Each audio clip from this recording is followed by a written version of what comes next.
Bienvenidos al bloque de Economía y Mercados de RPP Noticias y efectivamente para analizar ya un anuncio concreto, algo que ya se había dicho en la campaña de los Estados Unidos, que Estados Unidos se retiraría del Tratado Transpacífico, el TPP, este acuerdo entre 12 economías. Estamos con el profesor de la Universidad de San Marcos, el doctor Carlos Aquino, para analizar las repercusiones de este anuncio que realmente no es una sorpresa. Ya Trump está cumpliendo su palabra puesta en campaña con sus electores. Grandes en realidad, ¿no?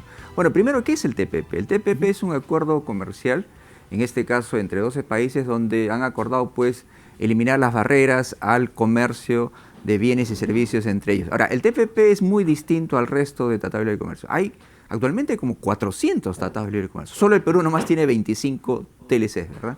¿Pero por qué es diferente? Porque supone que es el más completo, porque muchos TLCs a veces solo abren el comercio de bienes y servicios. Este no solo abre el comercio de bienes, sino de servicios, pone estándares similares a las compras gubernamentales para que los países puedan vender, por ejemplo, a los gobiernos de los otros países, pone normas, por ejemplo, al tema del medio ambiente, pone normas, por ejemplo, de estándares laborales incluso. Se supone que los países acuerdan que, por ejemplo, no está permitido el producto que es fruto del trabajo de niños, por ejemplo, o de presos en algunos países, por ejemplo, sobre propiedad intelectual. Se supone que es el acuerdo más completo. Y justamente el gran impulsor era Estados Unidos, justamente, ¿no? Y impulsaba, digamos, era completo e impulsaba una serie de restricciones y compromisos a los cuales China, por su propia constitución, no se podía adherir, ¿no? Viéndolo y analizándolo, era la respuesta de Estados Unidos al expansionismo chino. Claro. Bueno, en cierta forma, Estados Unidos, pues, como un país bien avanzado, realmente Estados Unidos ya no tiene mucha competitividad en muchos bienes, ¿verdad? Pero Estados Unidos tiene competitividad, por ejemplo, en servicios.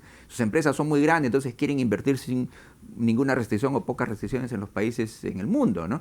Frente a eso, China es una economía que crece bastante, pero por supuesto, China todavía protege ciertos sectores de su economía, ciertos bienes, entonces China no podía ingresar al TPP porque exigía estándares muy altos, ¿verdad?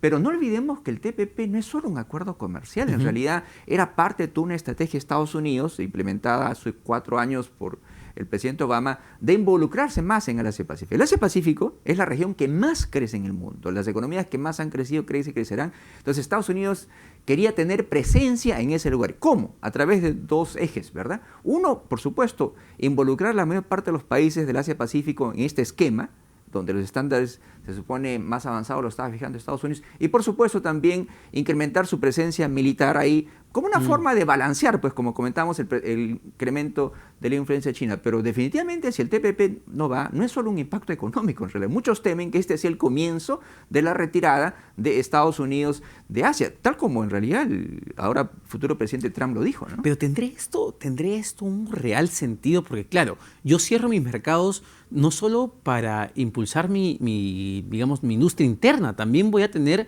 limitaciones con productos que no van a poder ingresar y no voy a poder colocar mis productos en otros países. O sea, la implicancia económica para Estados Unidos, la afectación es para ellos. En verdad, uno de los grandes ganadores del TPP hubiera sido el mismo Estados Unidos. Se supone que ellos fueron los que impulsaron. Entonces, ¿cómo podría perder Estados Unidos? Quizás en el corto plazo, retirándose, elevando aranceles a los productos japoneses, chinos, podría ganar. En el corto plazo, pero en el largo plazo, definitivamente el más grande perdedor del TPP va a ser Estados Unidos. ¿Por qué? Recordemos, por ejemplo, muchos productos que los mismos estadounidenses consumen son hechos por empresas norteamericanas en China, por ejemplo, ¿no? Entonces, si pone aranceles contra China, ellos mismos van a perder sus propias empresas. No solo eso, aunque hay empresas en Estados Unidos, aunque haya productos que Estados Unidos compra de empresas, por ejemplo, de China y Japón, partes y componentes de esos productos que se ensamblan en esos países son de las mismas empresas de Estados Unidos. Pongamos, por ejemplo, el caso de Apple, por ejemplo, ¿no? El famoso iPhone. El iPhone es uno de los productos más competitivos, más avanzados que tiene Estados Unidos. Ese producto no lo hace una empresa norteamericana, lo hace una empresa taiwanesa en China, empleando partes y componentes de cientos de empresas, algunas de ellas de Estados Unidos. Entonces, primero, perjudicaría a las empresas de Estados Unidos que tienen mucha inversión y producen en países de Asia para vender a Estados Unidos. Y segundo, en realidad, serían los mismos consumidores. En realidad, los consumidores norteamericanos, específicamente los de bajos ingresos, como nosotros también, pueden acceder a productos que no podrían acceder, por ejemplo, comprando de Alemania o Japón, que son productos muy caros, pero lo compran de China. Claro. Entonces sería un doble impacto en realidad. En Estados Unidos saldría perdiendo al final. ¿Y cuál sería el impacto ya para Perú? Recordemos que este tratado demoró en negociarse más o menos 5 años, Cierto, no fue cierto, fácil. cierto. ¿Cuál sería el impacto para Perú? Porque se hablaba de que Perú, los productos peruanos iban a poder ingresar a nuevos mercados donde en este momento no estamos. Ya. Entonces, ¿cuál sería el impacto concreto A ya ver, para Perú?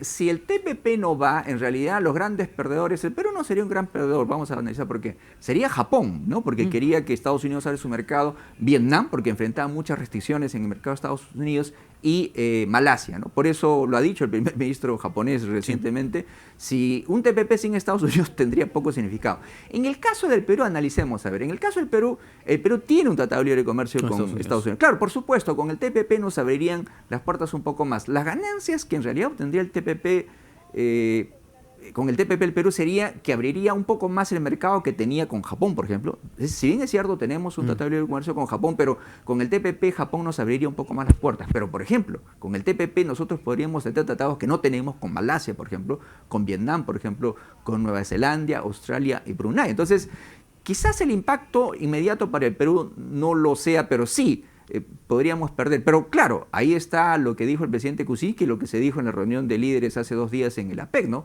Trabajemos porque el libre comercio, las libres inversiones sigan en el área, porque en verdad los más grandes beneficiarios de este tema de la globalización han sido justamente los países del Asia-Pacífico. Entonces yo creo que ellos han manifestado interés de, incluso sin Estados Unidos, ellos van a seguir adelante, ¿no? Bueno, efectivamente, hoy el ministro de Comercio Exterior, el señor Eduardo Ferreiros, acá en los estudios de RPP, dijo que la postura y la posición de Perú va a ser que se trate de negociar un TPP sin Estados Unidos, que se junten los 11 países, se modifiquen ciertas cláusulas claro. para poder darle incluso un mensaje claro a Estados Unidos de que ellos están con el libre comercio. ¿Esto es posible o como dice el primer ministro japonés? Bueno, en principio, a ver, viendo el tema legal, se supone que los 11 países tendrían que poner una cláusula, ¿verdad? Por el momento, la aprobación del TPP no requiere obviamente la presencia de Estados Unidos, pero tampoco le cerrarían las puertas, ¿no?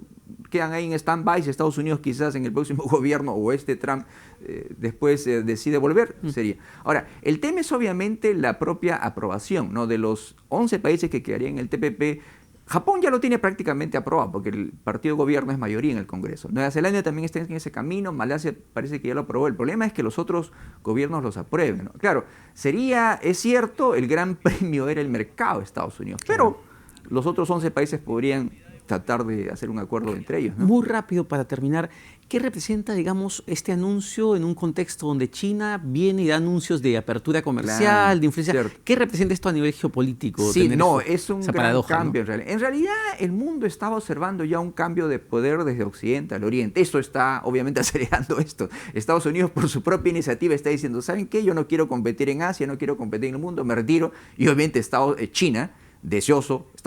China tiene un enorme interés en la evolución porque es el que más ha ganado en realidad. Y no solo eso, los otros países también quieren que China encabece esto porque de los 12 países del TPP o la mayoría de la PEC, excepto México, todo el mundo tiene como mayor socio comercial a China. Entonces le conviene que China siga una economía abierta o lo abra más en todo caso, ¿no? Muy gentil, profesor Carlos Aquino. Ese fue el economista Carlos Aquino de la Universidad de San Marcos explicando y analizando las repercusiones del retiro de Estados Unidos sobre el TPP. Este fue el bloque de Economía y Mercados de RPP Noticias.